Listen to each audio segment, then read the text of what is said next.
Welcome back, everybody. My name's Louise Houghton. Now, if you were here yesterday, you'll know that we launched with Klaus Prülich the iInteraction Ease, and we also talked about 5G and how that comes into play with the launch of the iNEXT model as well. Well, right now we are going to continue talking about 5G and take a deeper dive into that conversation with three of our panelists. First of all, we have BMW's Head of Vehicle Connectivity, James Mallinson, the Technology Executive for Connected Cars at Qualcomm, Matthew Etchenberger, and we also have Leonard Burnett, the Director of Product Development at AT&T IoT. Please give him a round of applause. Hello. Hello. Thank you for being with us. It's a pleasure. Nicely branded in your T-shirt. Yes, here. exactly. Now, we want to dive deep into this conversation. We don't have long, so let's get right into the crux of it as well. First of all, though, I would like to come to you, Matt, if that's okay, at Qualcomm, because I'd love you to tell us a little bit more about the evolution of the 5G technology and how we've got to where we are today. Okay, absolutely. So 5G is designed to connect everyone and everything. It's designed based on inventions that have happened over the last 20 years. So multi-gigabit LTE, ultra-low latency, network capacity, and high reliability. The difference in 5G, it's designed from the get-go to connect industries beyond the smartphone. So although it starts with the smartphone, it's designed for seamless connectivity and interactions between industries. The fact that we're sitting here at an automaker-led discussion is evidence of just one industry that it's going to transform. But if we go back to, say, 1G, 2G, we really see a difference from where it's come. Can you tell us a little bit more about how we got from those stages and developed into 5G today? Yeah, so I mean, it's been an evolution, right? So the LTE brought the multi-gigabit capability. It had lower latency, but not ultra low latency. So it's really just been, I guess, amalgamating all the different technologies that have been developed over the generations of cellular into a fabric that's designed from the get-go to connect not only multi-gigabit smartphones, but also the lowest power, lowest latency sensor-based devices. And we can see that many of our mobile phone devices have probably got that little 5G on them, so they're all enabled, but we're not actually fully in use yet. What challenges, Leonard, are we coming up against when we're looking at getting the quality of service to everybody? Yeah, I mean, it's obviously a pretty broad question. There are lots of challenges when trying to take on this substantial a rollout. And I think it's really been interesting with 5G. And Matt, I don't know if you guys have seen the same things, but there's been so much hype around 5G and what it's going to do. And it certainly will be transformative, but it's been a little bit challenging to try and manage the expectations and really try to understand what's real and what maybe is not within our grasp, or at least not within our grasp in the near term. That's why it's been great working with the guys from BMW, because they really get it and understand that there are in fact constraints we'll have to live with. It's not gonna solve every problem we have. So I would say somewhat tongue-in-cheek that managing those expectations has been one huge problem, and then just getting to the point where the specifications are mature enough that there's something for network equipment providers to go and launch, and then for us as an operator to be able to have an infrastructure that we can deliver with the right economics has been huge, and we've been working on it through the previous generations in order to make sure that we're ready for this now, and we're excited about being on the cusp really of starting to roll this out. That must be a great cost, though, having to get the infrastructure in every time we're changing from 4G to 5G and all the other ones in the past. It's terribly expensive. I mean, the capital intensity of the wireless network operators is well known, but it's a common problem we all have, right? It's not cheap for these guys to build car factories or for Qualcomm to throw up all the research and design they have to do in order to develop chips. So it is very expensive, and we want to make certain that there's a good return for all of the AT&T stakeholders, but we certainly are big believers in the value of the technology and getting it out there. But there's certainly a demand for it as well, of course. And now we're talking about it in autonomous, in automotive vehicles. So, James, maybe you can tell us how that idea came about to bring 5G into the car. For sure. I've also got a slide prepared, and for Matt and Leonard, I'm sorry, I'll just quickly move over. Yeah. Because it just makes it a bit easier as well. So from the automotive point of view, we have like 4 main areas for the whole 5G topic. We have the autonomous driving, infotainment, entertainment, and the safety. There's 4 major aspects on 5G which are going to help us on the automotive sector in the future. And this is also why Klaus Fröhlich announced the 5G TCU with Harman and Samsung for 2021. The first thing is you need the capacity, and you need the download and upload speed for data. You will need this for the first 3. You need it for autonomous driving, for all the LiDAR, radar data which you'll be getting. It all has to get pushed up into the cloud. The infotainment, the entertainment data, 4K videos, etc., etc. And then also naturally for the safety with the reliability and the latency.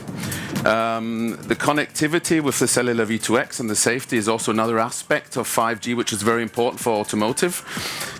We have a use case outside, which we did with Qualcomm regarding V2P technology. So from this point of view, these are like the 4 main areas in the automotive sector where we are going to rely on very heavily on the whole 5G technology. Well, safety, of course, is a very big topic that we've been talking about here at CES this year, and we'll come back to that in a little bit more detail later on. But maybe you can tell us a little bit more about the benefits that everybody's going to see when they have 5G enabled within the car. Well, if we start on the whole entertainment and infotainment sector, if you think about sitting in the back of the car, you have 2 screens in front of you. You both want to watch 4K videos. Parallel to that, you maybe have a Wi-Fi hotspot open. You're streaming something on that. So this whole infotainment, entertainment, this whole seamless connectivity experience is going to be far more advanced. You're going to have far better quality. You're going to have far more data in the vehicle. Also towards the whole autonomous driving, yeah, with all the 5G technology, with the latency and with the upload and download speed, yeah, it's going to give us the opportunity and the possibility, yeah, to deliver a secure, safe, autonomous driving feeling. Yeah, we have V2 car-to-car communication, where you need the low latency. Also all the data which has to get uploaded to the cloud and then dumped onto the other vehicle so that they can use the same data. And this is for sure going to be a really luxurious experience for the customer in the future. So I think on the next slide as well, we've got a little example of how that technology is going to be used within the BMW cars. Correct. Well, this is more on the autonomous driving. So as I already said, you can see on the first picture the whole topic about the smart city. Yeah, you will need lots of different hotspots. You'll need lots of data being transferred between vehicles, between pedestrians on mobile phones, between traffic lights, between houses, etc. So this is where you'll need the 5G speed. The whole topic about cooperation, remote control center, and also naturally in the BMW Urban Suite. If you've had a tour in the BMW Urban Suite, we have the 5G hotspots in there. And for this whole topic of this luxurious boutique hotel flair feeling within the car, you'll expect lots of data, you'll expect seamless connectivity, you'll expect low latency. So all of these topics are also combined then within the BMW Urban Suite. So in terms of customer experience, what do we hope to see when this is in full use within the car? You know, we heard that maybe it's going to be in 2021. Well, from what we have already communicated, we are going to launch it in the iNEXT in 2021. It's going to be my job to develop this awesome TCU, this awesome 5D TCU with Harman and Samsung. And again, with the whole iNEXT vehicle, you'll have the possibility to use the data, you'll have the whole safety aspect, you have the low latency, and also what is naturally also another big issue on the whole 5G is the whole quality of service. Yeah, so we have, at the moment in 4G, you have best effort. And with the 5G network, we can offer a quality of service together with the colleagues from Qualcomm, AT&T, to our customer as well. So it means we can then really say, this is a dedicated band frequency or download speed for the customer, and he can really have the quality of service he expects. Leonard, maybe you can tell us then, what are AT&T doing to ensure reliability? There's a huge amount of work going on, and I think it is one of the major challenges of trying to get to an environment where there's enough confidence in the public and allowing a car to drive to know that it can be effectively controlled. So we have, as I mentioned earlier, spent a lot of time virtualizing our network so that we can ensure that we can roll out the right number of components and have the appropriate levels of redundancy in place. So we're spending a ton of time on that and making sure that as the car moves from place to place, that we can follow it. We can change the affiliation that you might have between where the car is and the appropriate network nodes, that you can get to the right performance characteristics. Latency, we talk about speed and performance, but also the consistency of that, and making sure that the BMW team that's developing these applications knows that they can count on getting the consistent reliability from the AT&T network. And of course, safety, which we touched on before, is a very big issue within all of that. Can you tell us a bit more, Matt, potentially about how this will enhance, how the 5G will enhance safety associated with the automotive industry? Yeah, absolutely. I think 5G really has the opportunity to transform not just the vehicle, but smart transportation, right? So the vehicle is connected to the drivers and the passenger. The vehicles are connected to each other. Vehicles are connected to pedestrians. They're connected to infrastructure. So typically when folks talk about safety in the automotive context, they're talking about vehicle to vehicle communications, very clearly defined. But if you think about road efficiency and safety, maybe at a broader perspective, and the demo outside, the V2P demo is a great example of a safety application.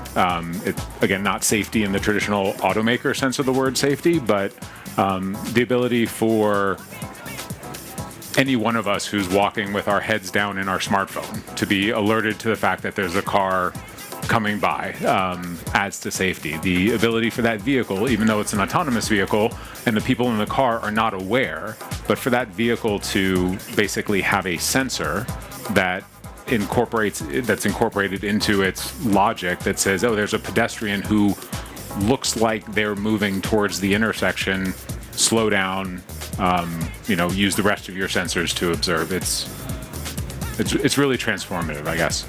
But I guess we need citizens to trust it in order for it to actually come into fruition. So James, what are BMW doing to ensure that citizens feel they can trust this technology?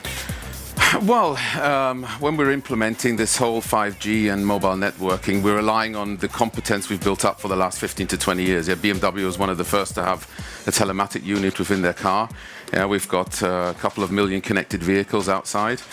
We are working naturally with the best players in the industry, Qualcomm, AT&T, and all the others together to deliver a seamless experience so that the customer will trust, again, if they are on their mobile phone, if they're sitting in the car, if they're at home. So all of this 5G and V2X is really to bring the car and the passenger and the cyclist and everything very close together. We're developing this TCU with Harman and Samsung of a hell of a lot of experience in this whole telematic area as well. And there are lots of test beds and smart cities set up worldwide where we're doing all the testing, so we'll deliver the best possible experience we can for the customer. And if anybody has managed to see the demonstration outside with the iOpen suite and the V2P demonstration that James has got going on there on the 5G stand, you'll see that you get these notifications when a car comes very close to a passenger. But my question is, how effective is that going to be, Matt, in terms of will that passenger be able to, or will the pedestrian, be able to get out of the way quick enough if they get an alert on their phone that there's a car approaching them? Yeah, absolutely. So without going into too much detail about the technology, it's a direct link. So it's device to device communication. So the car is constantly transmitting information about itself, its speed, its heading, etc. The phone would be doing the same thing, and it's a direct link. So there's software and stacks and algorithms that are filtering out what's far away, what's close, what's relevant, but it's again, V2X is designed for basic safety messages, so safety in the automotive context. So putting that into the consumer context, you're absolutely dealing with the latency and reliability that would allow folks to rely on it. And where do you see that going in the future? Would it be something where we've got, and James and I talked about this before, chips implanted in us, and you're going to get that notification that's going to stop you before anything goes wrong? I think we'd probably start with devices before implanting in humans, but it's a similar technology. Yes. Okay. All right. So, what are your thoughts as well, Leonard? Tell us a bit more about your thoughts on V2X with respect to network coverage for 5G. I mean, we certainly agree that it's critically important for autonomous vehicles to be able to interact with their environment. It's going to be absolutely vital for these safety use cases and some of the others that are listed up here too that have lots of environmental benefits. And we think as cities become smarter and deploy intelligent transportation solutions, that the network will evolve along with it. We'll see kind of the network deployments, the densification of those networks, so that you really have the optimal performance for the use cases that require you to do something other than the direct communication that Matt mentioned. Okay, thank you very much. I'd like to open it up to the audience now. So we're going to have some microphones ready for you. If you do have a question, please do raise your hand. As you're having a little think about those, James, I'll ask you one last question. For sure, which is just about the 5G Automotive Association. Perhaps you could tell us a little bit more about that. Okay, well, the 5G Automotive Association has 133 members at the moment. It's an association which was brought into life to support and to help on the standardization of 5G. So you were asking before, what is BMW doing? BMW was one of the first supporters of the 5G AA. We have other partners in there like Qualcomm, like Huawei. We have partners from the MNO side. We have other OEMs in there. So there's different working groups in the 5G AA to look at safety aspect, to look at latency aspects, etc., etc. So this is really the first time that for a mobile network standard that all the big players are working together to really push all their know-how, all the standardization in, so that it's going to be a standard which you can be using worldwide. And again, as we were saying with the cellular V2X, we will need the traffic lights in Asia working the same way as the traffic lights in America, or the traffic lights in Europe, because you don't want to be developing different standards and different middlewares for the different countries. So this is really why we've got the 5G AA. And again, if there are other companies here who would like to contribute, they're more than welcome to address me or address anyone else of the 5G AA and come and join the 5G AA and help us bring 5G to life in 2021. Great. Thank you very much. So do we have some questions from the audience? Does everybody want to come back into the middle in the light now so that we're very much together? Hand that to me. Okay. Feel free to stand in the middle Okay. and be in the main spotlight there. Who am I going to hand this to first of all? Right at the back. Good. Nice challenge for me. Thank you for that. Here we are. Whose hand was it? There you are. Thank you. Hi, my name is Anil Fernando from University of Surrey, UK. I just want to ask about the context of the legal side and the insurance, how you are going to deal with these two entities. Is this question to me or? Yeah, to you. To me. Well, I don't exactly understand what you mean with the whole insurance side. At the moment, we already have mobile network in the vehicles. We as BMW, we will always make our cars secure and safe. And I don't really understand what exactly you would like to know regarding 5G and insurance and liability. Let me hand the microphone back to you if you want to. And is talk about BMW iNEXT, which is coming next year, right? So no, it's coming in 2021. Oh, it is 2020 now. Sorry. Yes. Yeah, next year. Yeah. Yes. So, what is going to be changed in the present business? And how the government, what kind of support you need from the government side, for example, not in the United States, I'm coming from Europe, and Yes. somebody comes from Asian side, right? But you need to sell the cars to different countries. What kind of support do I need for 5G? No, not for 5G, right? For automated BMW. Well, for the whole BMW, I'm the wrong person to ask. You might have to ask some CEO or something. I can tell you everything about telematic and 5G and vehicle connectivity, but I'm not really allowed to talk about the iNEXT and the whole BMW strategy. Perhaps I'm we sorry. can speak afterwards. And Maybe we can so that speak afterwards, get that question answered for you. I have a question over here from this gentleman. For autonomous driving, do we think the 5G will eliminate the need for edge processing, like we get all the LiDAR data to the cloud for the intelligence? To me? Who's the question to? It's okay. I don't think it will. I think we'll still be talking about edge computing, especially also with the whole cellular V2X topic. I think we'll still be talking about the whole cloud and edge computing. I don't think that this is going to be eliminated with the 5G. I do have some questions as well from some people tuning in via our live feed on LinkedIn. And I've just got one question come in here saying, I love driving my BMW because it's fun. Good to know. Wonderful. And Buy more. then she asks, how can 5G contribute to more driving pleasure? To more driving pleasure. Well, you're going to have more driving pleasure if your kids are quiet on the back seats and you have better videos, you have better games and everything to keep them quiet. You'll have far more driving pleasure than in the front, naturally, if they're not screaming from the back.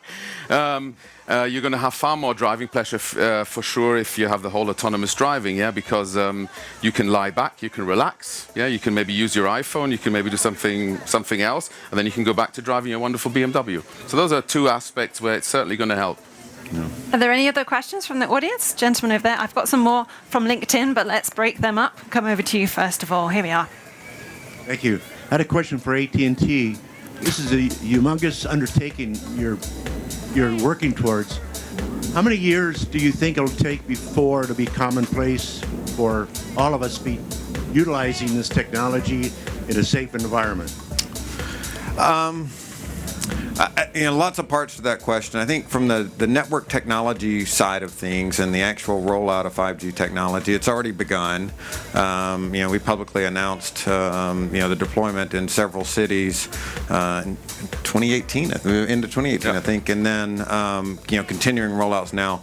Lots of nuances, if you will, about, where in the spectrum range we're deploying these and different use cases might be available for it. By the middle part of this year, you'll see a deployment that has a pretty reasonable amount of critical mass, here in the U.S. anyway. And then I think you'll see us continue to roll that out over the next couple of years. And I think you'll see the necessary enabling technologies kind of follow a similar timeline. You'll see more and more devices that are out there supporting it.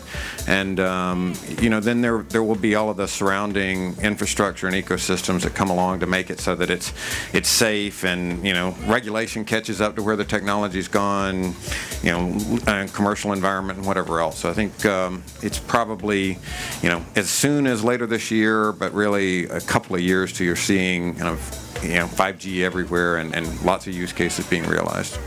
If I could answer your question from the perspective of the automotive industry, so James has the BMW perspective, and they've announced that they're going to launch 5G in 2021. AT&T comes into the picture when automakers start to decide, where their connectivity is going to come from. Qualcomm and our ilk are involved in decisions earlier on. So with LTE, commercially launched in phones in 2010, 2011. By the end of 2014, there were 2 automakers that had actually put LTE in their vehicles. So 2 in 4 years. There's probably 18 automakers who between 2021 and 2023 have already awarded programs to put 5G in their cars. So I think you're going to see it much, much faster than we did with LTE. And to the point about, we have to manage the hype, I think that's there, but the connections are going to be there. Have another question come in from LinkedIn. It says, from what I understand, 5G technology is especially advantageous for autonomous driving. Can I also benefit when I drive myself? For sure. As I already said before, yeah. So it's again autonomous driving, and when you're driving yourself, you can benefit from more safety, cellular V2X, yeah. You can benefit from sustainability, yeah. So for example, if we have the connection with cellular V2X to the traffic light, could be the traffic light signals you, okay. If you stay at your speed, yeah, you will not make the next green light. So then you can just stop, and then you can use on your i3 and charge back your batteries. So this is all going to for sure help you. Yeah? yeah, and also naturally all the streaming services are going to work far more. Yeah, we're going to have more streaming services in the front. Naturally, you won't be streaming video when you're driving, but the other streaming services you can use. So you will be benefiting, and you will notice also a better mobile network connection. Yeah, so within our 5G TCU, we're putting a personal eSIM, which you can also see outside, where you can then benefit from the antennas within the car, and then you'll have a far better mobile network connection as well. So all of these things are all going to come together. So if you're driving autonomously or you're driving yourself, you're going to notice it, and you're going to experience it. Some other questions from the audience? Yes. Very much. I think a question direct to AT&T and also Just BMW. move the mic. BMW. This is what you describe here is a very typical. We call it cyber physical system. Car is a physical system. The autonomous driving based on 5G network. The more functions you add on to the cars, particularly in the safety, functional safety, depending on the network, how do you deal with the cybersecurity issue? You know, you are because you don't need to break into the car. You just jam the signal. You know, when the car cannot receive any 5G signals, or you turn on the intersection, you turn all the lights, green lights. Then you see what happens. There's a lot of issues will come up. You know, in terms of cybersecurity. How does AT&T and the BMW deal with those situations? Yeah, I'll take a very brief stab at it. This is a huge topic, much like you were saying you couldn't quite address every aspect of it. I'm not qualified to go into lots of detail, but we agree that the security is maybe the most critical aspect of how we roll this out and deliver services to our customers, earn and keep their trust. It's also a matter of infrastructure and the importance of it, not just to driving, but to lots of other industries. I think as you see 5G roll out beyond car, it's going to be everywhere, and the reliability of it is going to be important to all kinds of businesses and the national economy as well. So hugely important to get there. We see it, kind of all the way from the device through the application, and work very closely with our customers like BMW in order to make sure that we have, thought through the security aspects of it, at each step, and we've layered on multiple forms of defense so that we can, ensure we're protected. AT&T has a huge cybersecurity team that's, looking at the traffic across our network, understanding patterns, making sure that we're positioned ourselves across them. There's lots of information about the number of threats that come through every day that are, it's all publicly available, but we take it, as a vital concern both for the company and for, the larger economy. I can quickly follow up on this. We have the same as AT&T, naturally, with our cybersecurity department, but I would like to emphasize on the 5G AA. We have 5 working groups in there, and one working group is only for security. So this is why we're taking security very, very, very seriously. And in the 5G AA, again, we have 133 companies in there, over mobile network operators, chipsets, worldwide, with all the best tech guys in there to work on the security concept for 5G, because I can only repeat what Leonard was saying. It's not just the vehicle. You're going to have it everywhere, in ATM machines, etc., etc., etc. So this is why the whole industry is working together, and I am positive that we will have a very secure system when we launch it for you. Mm-hmm. Okay. Any further questions from the audience? Was that one at the back there? No. Okay. Matt, perhaps is anything else about 5G that you would like to highlight that we've maybe not talked about within this discussion? Not particularly. I guess I would say we're on the brink of a very exciting time with what 5G brings to the automotive experience. I think James has touched on it in some of the questions. The driving and passengering experience is going to change. We don't know all the ways it's going to change. 5G is a foundation on which all of these applications and services can and will be built. And I'd say, the only thing we can say for certain is that we don't know what all the applications are going to be. It's really about getting the technology into vehicles, getting the networks deployed, getting all of the connections there, and we'll see the benefits evolve over time. Would you like to say anything to summarize, James? For sure. For BMW, Charlie? The famous last words? I think so. Okay. Well, from my point of view, first of all, thank you very much for coming. I think you'll address that at the end. I just want to say that we at BMW, again, are taking the whole connected drive, what we already have on the services, to another level with this 5G. We're working together on the 5GA. We've got very, very great partners who we're partnering with, who are developing services, where we're developing the infrastructure, where we're developing autonomous driving, etc. And I am positive, again, also what Matt was saying regarding the car makers, that there was only two with LTE. We were one of the early ones, and that there's a lot of other car makers coming who are announcing 5G. So I'm very positive that 5G is going to make a huge impact if it's going to be the quality of service, the data throughput, low latency, and naturally on the safety side. And I can only emphasize to afterwards maybe walk outside and have a look at our booth and have a look at the demo. And again, thank you very much from my side, from the technical side, for joining the discussion. Beautifully rounded up. I think we need a big round of applause for James Mallison from BMW, Leonard Bernard from AT&T, and Matt Eschenberger. Do I say it incorrectly? He's also from Qualcomm. Thank you very much for the panel this afternoon. Very lovely to have you with us. We're going to be back at the top of the hour with an Australian company called Seeing Machines, who are going to round up the day here on this stage at CES this year in our BMW booth. I'll see you then. Thank you.